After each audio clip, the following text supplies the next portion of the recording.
And what's your name? Sylwester. Sylvester. Like Sylvester Stallone. Yeah, yeah. Have you seen Rambo? Oh, well, I saw Rocky. I guess, I did see Rambo, but I found Rocky a little more engaging somehow. First episode of Rambo, First Blood, is a punk rock movie.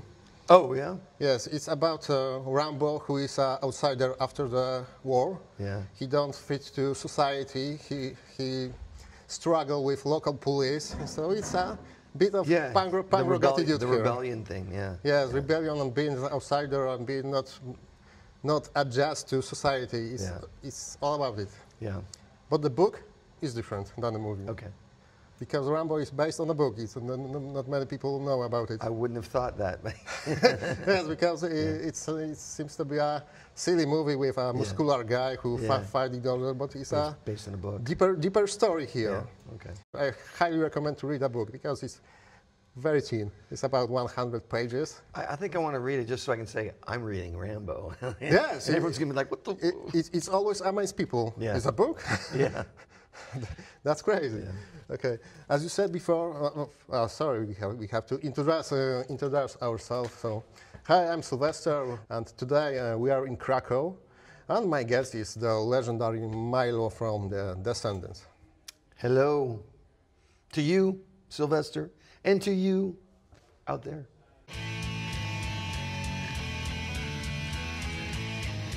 As you said before, this is your first time in Poland.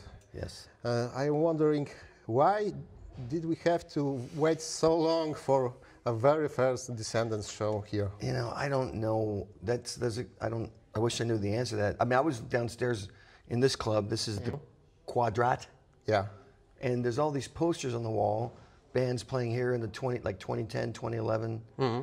We could have been playing here then. I don't exactly know why it didn't work out. It's just we have a booking agent, and we tend to focus a lot on Germany, but of course, you guys are right next door, so why not? Every American band is focused on Germany, but not many bands come here. For example, Rancid or Social Distortion just played here once, a year ago, so it's also for the very first time. I mean, I like playing some of these places that are, that we don't get to hit all the time. Like we played in Budapest, never played there before. People just loved it because, hey, this is the first time we're seeing them, and so it's a real special occasion in that case. And I imagine tonight will be the same. It'll be people like, I'm glad you finally came, or whatever, Yeah, that's what I heard after the Budapest show. Someone came up and said, you guys were great, but why did it take you so long to come, And I've made a promise from the stage, like, we're going to try to come back because it was such a great experience. So. Yes, and Budapest is also a beautiful city just to visit. Yeah, I loved it there. So But I'm wondering if you have any kind of the bucket list with countries you've never been, and it's Poland, you have to go there. I think Poland's probably on it for sure. I mean, it's just,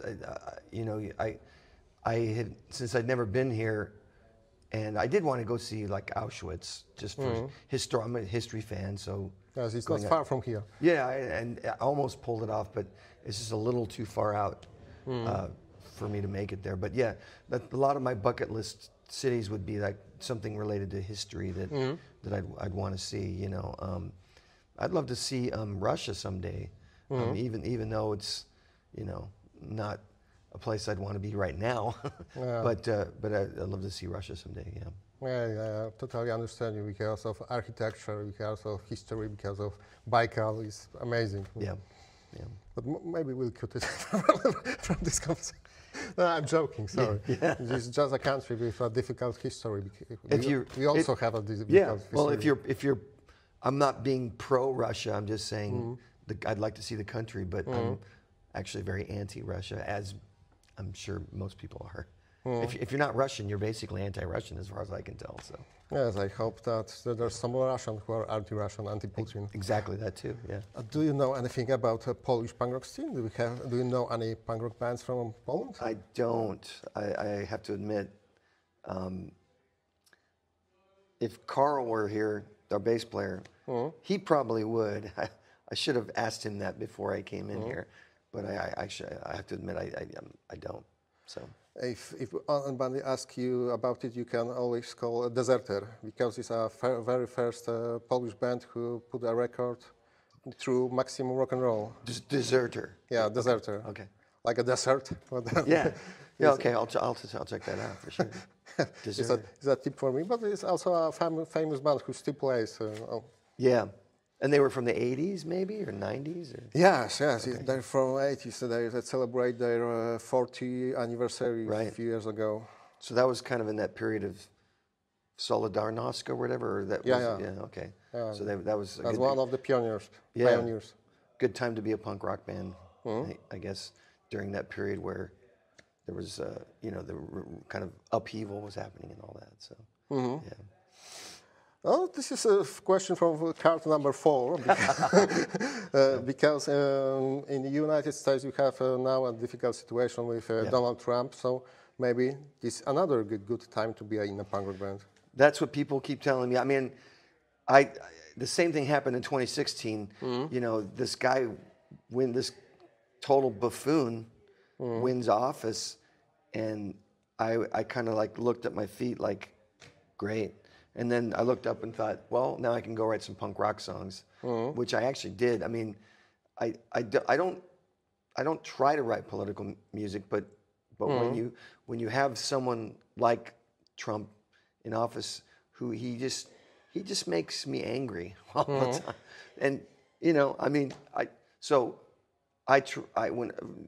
anger's a good motivator to write music. It always has been for me. Anger, sadness, bad feelings, all that stuff. And so, we wrote some songs. I wrote some songs in that period, 2016, 2017, that were kind of, basically calling out Trump on his BS, basically.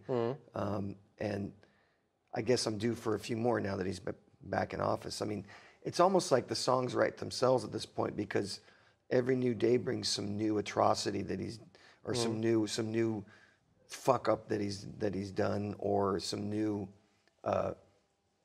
faction of society that he's just trying to kind of mash down under his heel or whatever. So you don't even have to write the songs; you just have to read the paper and go, this guy's a dick, basically. So, So. Yes, I'm sure I'll be writing more Trump songs.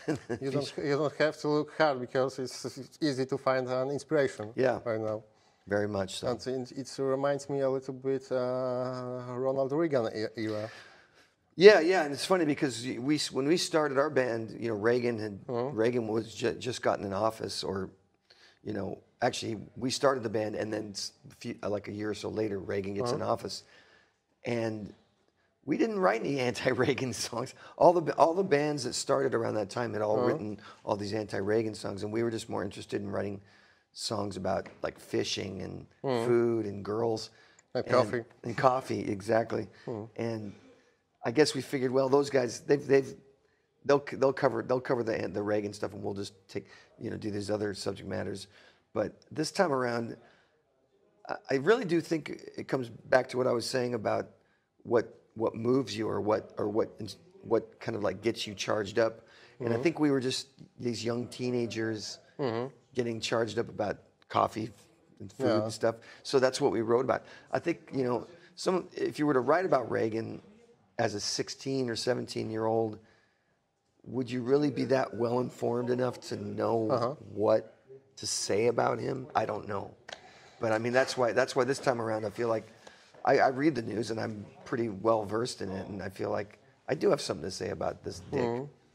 But if you wrote a simple song like "Fuck Trump, Fuck Reagan," it's totally universal. Yeah, it's true. That's true, and you don't have to go deep. It's true, and that's what punk rock is all about. It's really about those real, almost visceral emotions of just anger. Yeah. You don't need to think things through. You just have to emote, basically, and that's what's good about punk rock. Yeah. In Poland, I have noticed the situation that many old punk rock guys or older generation are become more conservative, more right wing. Is it the same situation in US? I haven't really met too many people that have gone that way. Maybe just I can think of one or two.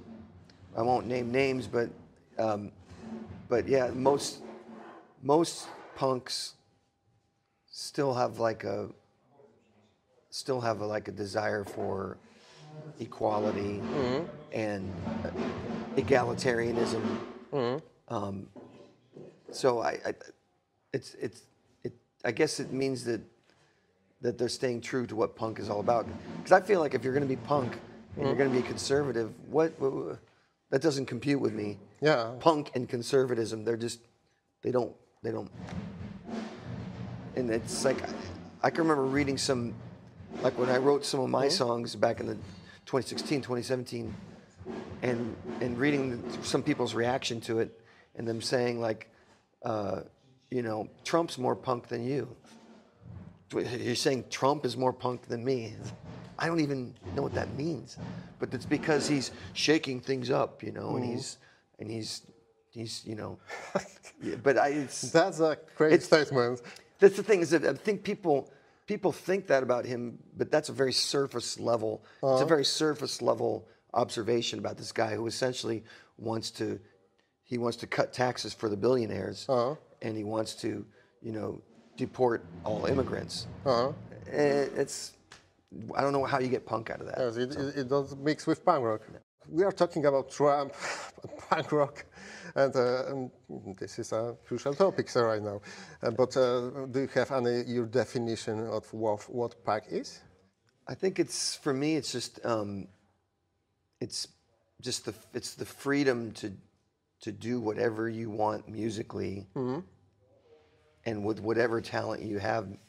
You don't have to have a lot of talent. You just have to have something to say. So as long as you got something to say, I don't care how talented you are, or I don't even care how you're saying it, with what musical perspective, but you've got something to say. And that's a pretty broad definition, but to me, that works. It works for me. This definition evolved during your career, so... No, I kind of think like I talked about our early songs were all about food and fishing and stuff. I mean, I think that's the thing.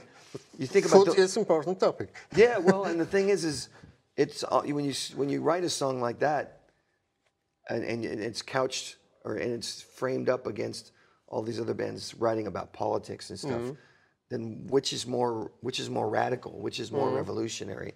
The song about food or the song about politics, where everyone and their brother's written a song about politics. Yeah. So it's kind of like you find your radicalism wherever you can. Yes, and it's easy to copy different statements from other bands. Yeah. Because you want to play like the other bands, but Descendents was different. Yeah, we were just always.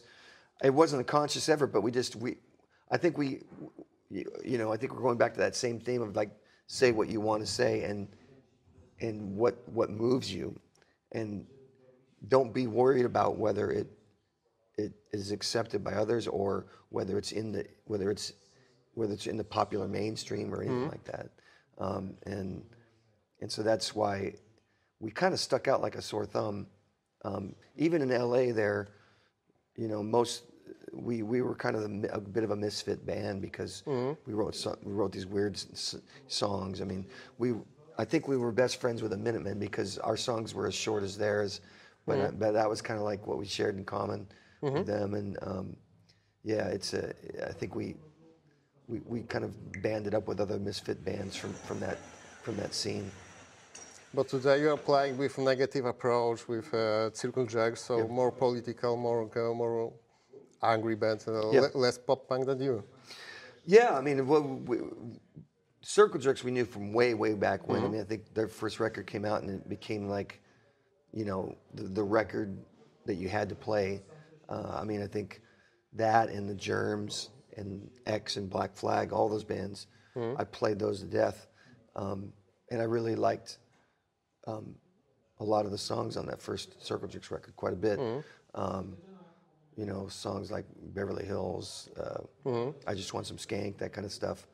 Yeah, so they did have a political side to them, and that was okay too. It wasn't what drew me to them necessarily. You know, like they're writing a song about Afghanistan, and I'm kind of like 17-year-old kid, like, huh, what? You know, but you know, I guess maybe I learned a little about Afghanistan through Sergeant Lyric. I don't know. Yes, I started listening to punk rock when I was 8, so I heard a lot of political statements. I don't even know what they say about. But I think, oh, that's good. It's okay. You know? Yeah. I listen a lot of anarcho-punks, so you know, it's a very deep lyrics. Yeah. But so what was your inspiration? Because you are a different band than the others hardcore punk rock bands these years. Well, I mean, I think we started out before I even joined. Like they were a 3-piece, and they were doing kind of like almost Beatles, Beach Boys, surfy influence kind of stuff. And I loved that stuff, and we all loved the Beatles going way back, and then I joined, and we started drinking more coffee. The two things kind of happened together. Like I joined, and all of a sudden there was lots of coffee drinking, but it wasn't. I didn't bring the coffee in. That was Bill's influence with the coffee, but it just so happened that it kind of coincided, and so then you got a situation where we want to play fast. But we want to play fast with melody, and that was something that came natural to us, something that felt right for us, and it definitely made us stand out because I think a lot of the punk bands were more just kind of like, you know, fuck Reagan, 4 chords, whatever. And at some point I got it in my head like I should try to learn how to sing. I should actually try to sing some melodies, and I should try to, you know, be more melodic. Yes, and it makes a difference. You are different than other bands. Yeah, so that was kind of the idea back then. I guess it eventually got called pop punk, but I remembered being really influenced by the Buzzcocks, for example, and you know, they were very melodic, and they were a melodic punk band. So who's to say what? I mean, they were probably the first pop punk band in my view, but you know that goes. Buzzcocks, Undertones. Yeah, these English bands. Undertones, great. Yeah. But you also mentioned Beach Boys. Yeah. And have you seen the Dexter Holland sing with them? No, I didn't know that he did that. Okay. It's maybe this year or last year. You can find it on the YouTube. Okay, I'll look for that. I mean, Dexter's got a great voice. Yeah, I think he'd fit in really well with the Beach Boys, you know, because he's got like this great range that he can do. So, yes. But are you a bit envy? Of his range, yeah, because I can't sing that way. Maybe not a scale, but singing with Beach Boys. Yeah, definitely. Although that's a hard gig. It is. It's like you got to be really at the top of your game. I mean, yeah. I mean, I try to sing "Don't Worry, Baby." That's I think my favorite Beach Boys song. I can't do it. Like half of what Brian Wilson does is semi-falsetto, and I don't have a falsetto at all. I just don't have it. So I'll leave that gig to Dexter because I can't do it. Okay, you mentioned pop punk and the bands like The Offspring, Blink-182, Green Day sometimes credit Descendents as their influence. Yeah. Do you hear Descendents in their music? Or do you think they they started with listening to Descendants, but they choose a different path on exploring punk rock, pop punk? Well, I mean, we have a few songs that I guess you might say, yeah, those are pretty melodic, and I can see how those bands. But we have a lot of other songs, you know, like "I Want to Be a Bear" or Catalina, that don't really have. They're more just like punk. You know, they're more just like aggro songs without as much melody, really. And so I don't know if we can take credit for all of that. You know, I think, you know, obviously the Clash came through, and they were a big influence on those bands. And hopefully bands like X as well were doing that kind of stuff early on as well. So,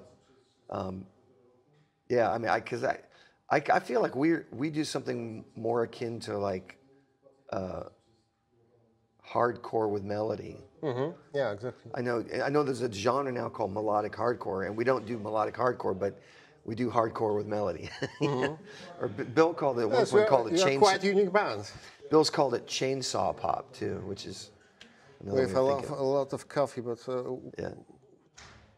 What's up with all these coffee songs? Is it because you started with drinking coffee? Is it just like this? We still go on stage jacked up on coffee. I think if any one of us were to show up on stage without a significant amount of caffeine in them, it would show up. It would be like, you're behind. Everyone else is doing this, and you're like a beat behind. So you have to be that bit shaky to perform. Yeah. So and we abuse it to different levels. I'll go on stage having drunk maybe 2 or 3 cups, but Bill will go on stage after having had like 10 or 10 or 12 or whatever. So it really, every one of us has our own little pre-show coffee ritual that we do. We still do it. And I mean, I think especially as we get older, it's almost like it would be a disaster if we didn't. I mean, we have songs that have to go fast. If they don't go fast, we're playing them wrong. And so you need the coffee. It's that simple.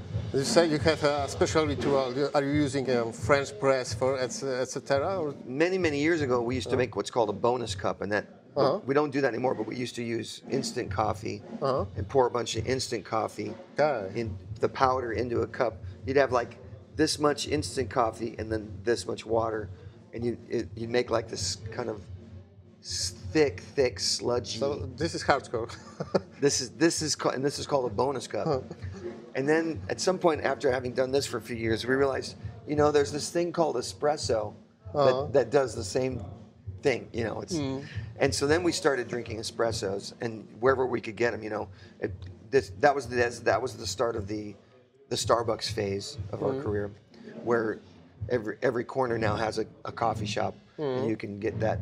But now what we do is we have a machine on our bus, and it's basically just like an automated espresso machine. You hit a button, and it does everything. It grinds the beans, and that's been our go-to for the last couple of years. So okay. I'll occasionally do a French press though. I like French press a lot. Yeah, that's good. I'm rather kind of alternative methods with hand mills and etc. Oh yeah, I mean I'm not looking to get crafty about it. The craft coffee phase or the craft coffee, I guess, craze. I mean, I buy into it insofar as it makes decent coffee available to me. But I'm not gonna be that guy who's like, to measure everything, doing that, It's not fun. Sometimes I check coffee geeks on Instagram, and I don't have enough time to measure everything and do stuff like this. Yeah, I did do a video where I kind of made fun of it all because I dressed up in like a scientist's coat, and I was doing all this measuring and stuff. And you could. It made a good cup of coffee. When I measured it all out, it made a good cup of coffee. But I don't normally roll that way. So, but a few days ago, I bought my first tamper. It makes a difference. Oh yeah, it really makes a difference. Yeah, that's crazy. Oh, for an espresso machine. Yeah. Oh yeah, you got to tamp it. And you can. The thing about that too is that those baristas, you can tamp it hard or you can tamp it lightly, and really the amount that you tamp it really changes how it comes through. Before that, I used the plastic version. But the heavy tamper is like a metal one. Yeah. You can get a good nice. Yeah, so you can kill somebody with this. It could be a weapon. But let's going back a bit to the pop punk scene, because we also mentioned Green Day. Yeah. Who has a coffee roastery right now? Oakland Coffee Bunnies, something like this. Oh, they have their own coffee, you said? Wait, Yeah. no. Yeah, I think I've heard they had their own coffee. Yeah, yeah. Have you tried this one? I have not. I mean, we made our own coffee before they did. Just so you Okay. know. For the record. Yeah, we made our own coffee back in like 2014, 2015, something like that. And it was a nice dark roast that where the beans are all oily, you know. I mean, closest thing you could compare it to would be like a really dark French roast, and we love that stuff. I mean, we would buy our own coffee. Like they would make it, and we would, you know, obviously it was a merch item, but then we would buy our own merch because it was such good coffee. Yeah. So yeah. So I haven't tried theirs. I'm gonna venture to guess it's not as dark as we made it. I bet you ours is darker. Not that that matters, but They have different kinds, but maybe Okay. it's one I'll is have dark. to check it out. Maybe I know, haven't tried also. If they have a good dark roast, I'll go check it out. Yeah. But mentioned Offspring, Green Day, Blink-182. Have you ever been tempted to put Descendents into mainstream? I don't think we belong there. I mean, I don't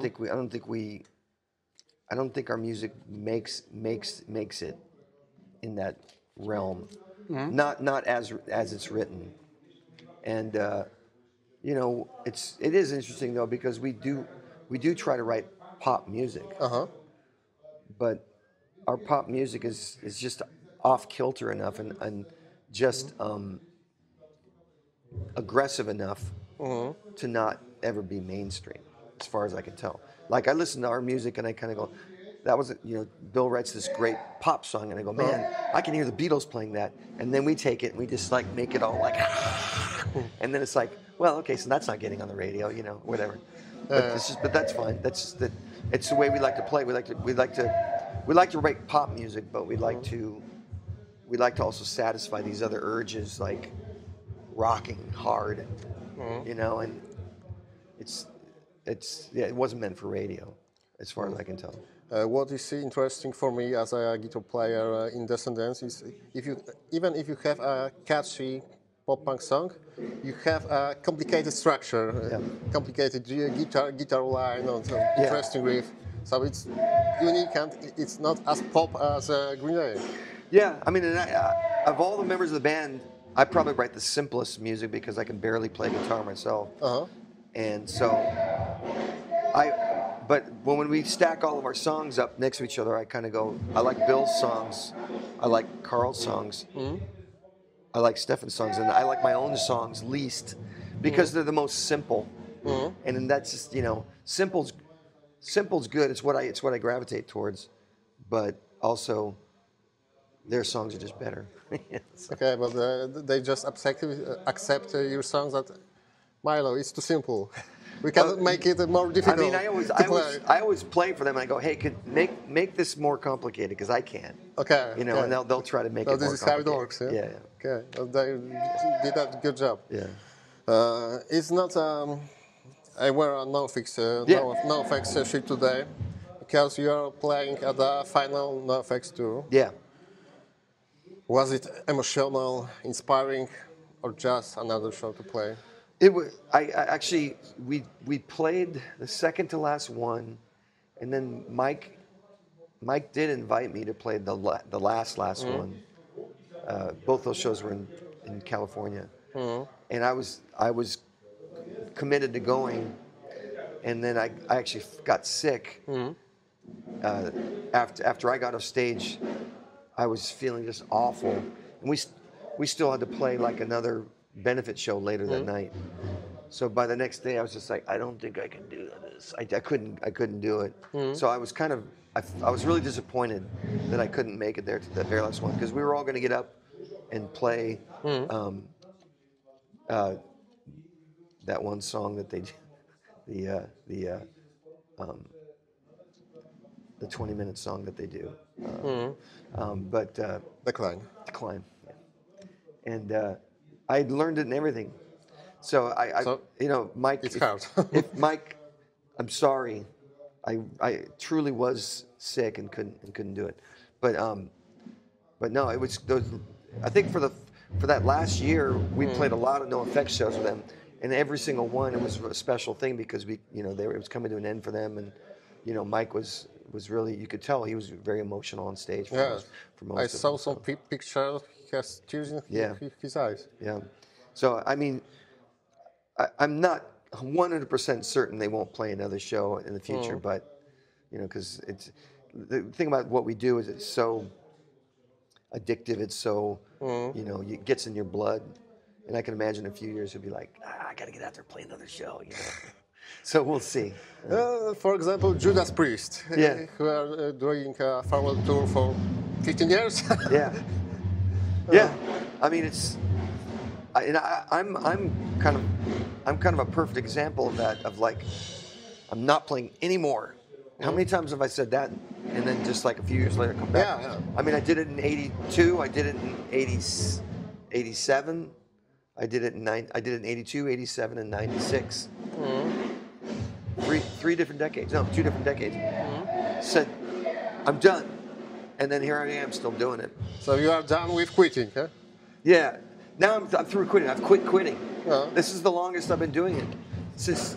So we've been doing it since now 2011 without a break, and I think this time it's stuck. This time there's no more quitting because because it's so much. I finally realized that I can do it and have fun doing it and make a living doing it, and so as long as it's still fun, I'll just keep doing it. Yeah, that's the main thing. I mean, if anyone ever quits this band, it'll be because it just stopped being fun. But do you understand Fat Mike's decision? What's that? Do you understand Fat Mike's decision to stop at this moment at his career? I mean, I think in interviews he said it did stop being fun, and I think that's probably because they maybe just went too hard. When you pound on it that hard for such a long time, there is a burnout. And what we do is with the Descendents, we try to go out and we try to play 30, 40, 50 shows a year. And it's enough. It's still out. Yeah, I mean, you the thing is at that level, at that cadence, I don't experience the same kind of like fatigue or burnout, like, oh, this is way too much. It's like every time when we get together for a tour, I get to see these guys again, and we're all like, yeah, this is great, I love it, But if you're out for like 2 months, 3 months, and then it's like, yeah, this is not so great anymore. That's just reality. You'd like to think that bands could go out for 12 months in a year and just keep doing it, but it's exhausting. And what's exhausting is not the playing; it's the actual logistics and travel and poor health habits associated with it, poor sleep, poor substance abuse, or poor use of chemicals, poor coffee. Too much coffee. I mean. Yeah, so we come back from tour, we have to detox from coffee. So, yeah. Oh. I mean, if you're drinking 10, 15 cups of coffee and you get back off a tour, you're going to be like, well, maybe I need to be back down around 1 or 2, So. Yeah, 15 that's a lot. Yeah. I only drink 2. Yeah. That's perfectly a healthy level. So, but no, I think that's probably what Mike was referring to when he said that, if he's talked about burnout, it's very understandable. I mean, we've all experienced that, Yes, I totally understand it, but I'm thinking about you just can have a break for a few years. Yeah. And don't say, this is our last tour, we'll never play again. Yeah. But as you said before, it's addictive, it's a passion, it's a good way to do. Spend your time. I'd venture to guess that what he's calling a retirement is a break. But I mean, I could be wrong. Yes, in a couple of years, it'll be like, you get your energy back. You get your, you kind of miss your friends. you know, and then all of a sudden, yeah, we're going to play some more. So. But after all the communication, it's hard to say, okay, I changed my mind. Yeah. But it's a punk rock, you shouldn't care about it. Yeah. Really. Yeah, I don't know if I'd ever, yeah, I don't know. Well, yeah, I did say in '87, I want to go be a scientist. So that's the thing. When I was saying I'm done with this, it's because I had this other thing that I was going to do, which basically excluded. It excluded music. I can't be a scientist and be a musician. My thinking was. So that's why back in '87 or even in '96, when I would say I'm done, I kind of meant it because I had this other gig. I had this other thing that I lined up, basically. Yeah, this is hard to fit everything.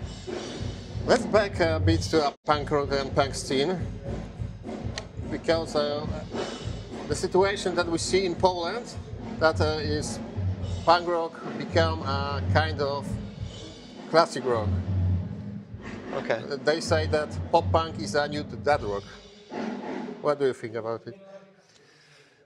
I don't really like to put those kind of terms. Don't mean a lot to me. I mean, I like music that I like, and if it happens to be loud and aggressive, I'm gonna listen to it. I don't care whether you can call it dad rock if you want, or you can call it classic rock. But for me, it's always just the music that gets me going, gets me charged up. I mean, go ahead and you know, demean it if you want, but it doesn't change the fact that it really does something for me, and it doesn't change the fact that it does something for a lot of other people out there of all ages. Front row of my show, there's the dad, and there's the kid, you know, and there's the teenager, there's the dad, and there's all the people in between. So I just don't think those are meaningful terms to me. You know? Yes, but this is something usual right now, because that punk rock becomes something a family affair. You can go with your family to a festival, but when I was young and I went to a punk rock shows in Poland, there was violence, there was some problems that you don't want to show your kids. Sure. Yeah. Yeah. No, I mean, I think. So in that sense, I guess I'm very pro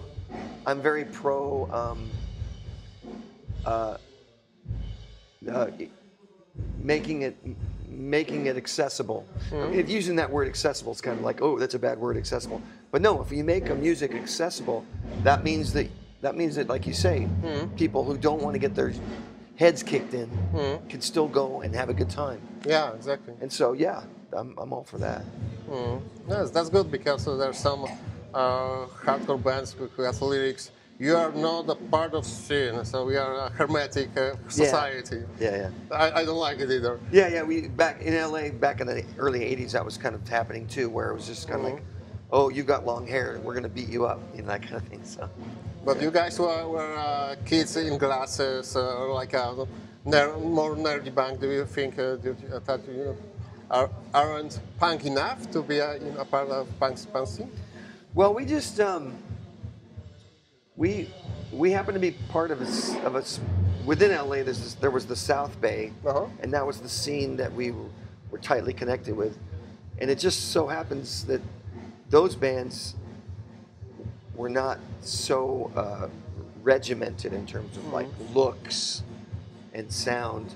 You had bands like Minutemen or the Sacred Trust, or you know, even Black Flag. You know, where you know didn't matter what you were wearing. You could have long hair, you could have short hair, you could have long hair. You could not wear anything punk at all, and your music could sound like however you wanted it to sound. Like if you ever heard of Sacred Trust, they sound really kind of out there, you know. And the Minutemen too, you know. And so I know Minutemen, but I have to check the Sacred Trust. Oh, yeah, Sacred Trust is worth checking out. Yeah. So that allowed us to kind of go, oh, do I need to not wear my glasses, or maybe I should maybe I should have short hair, or maybe I should be wearing something different. And I'd look at these other bands and go, no, I'm good. I fit in with these people. We're all just kind of people off the streets, just kind of like, where would you wear to school, or where would you wear to your job, or whatever. That's what I'll wear on stage. Bill used to wear a fisherman's outfit, just because he was a fisherman. So, yeah. Or actually, Frank did it more than Bill, but yeah. There's more uniqueness years ago in punk rock, because now you've seen a hardcore band with same tattoos, same shirts, same hair, same everything. Yeah. Same chords and same lyrics also. Yeah. It got genericized, I suppose, and that's why. I guess I'm still drawn to the more unusual. Okay, so the last question that I have for you: are you optimistic about future of punk, of hardcore scene? Yeah, I am, because I mean, bands are being started by 12, 13-year-old kids, and they I don't think that these 12 or 13-year-olds are like, I want to make it big, I want to make $1 million. Yeah. There may be some of those people out there, but I think the vast majority of the people at that age are just like, I've got to get this energy out of it. I've got to, we call it the need to rock. Like I have the need to rock, and I still have the need to rock. And I hope that any 12 or 13 or 14-year-old kid who has the need to rock gets into a punk rock band, because that's what it's all about. It's like, part of punk is just like anyone should be able to do it. And that's probably why it will always have a future, because you never have to go to school for it. You don't have to be technically proficient. And as it turns out, what we've learned in the past several years is you don't age out of it either. You're never too old to do it. That was a novel discovery for me. Is that, you mean I'm not too old for this? I can still be a punker. I can still play punk rock. Yeah, Charlie Harper is 80 years old, I think. So and still working. Still doing it. So you may require more coffee. That's the main thing. Is that as we get older, we have to drink a little more coffee. But that's I'm okay. I'm okay doing that. And we do practice a lot too. I mean, as we get older, it's like, okay, put in the practice, because we want to put on a really good show, and we want to be tight. We want to be aggressive and powerful. And so there's certain things that I do now as a 60-plus-year-old person that as a 19-year-old I would have been like, I don't need to do that.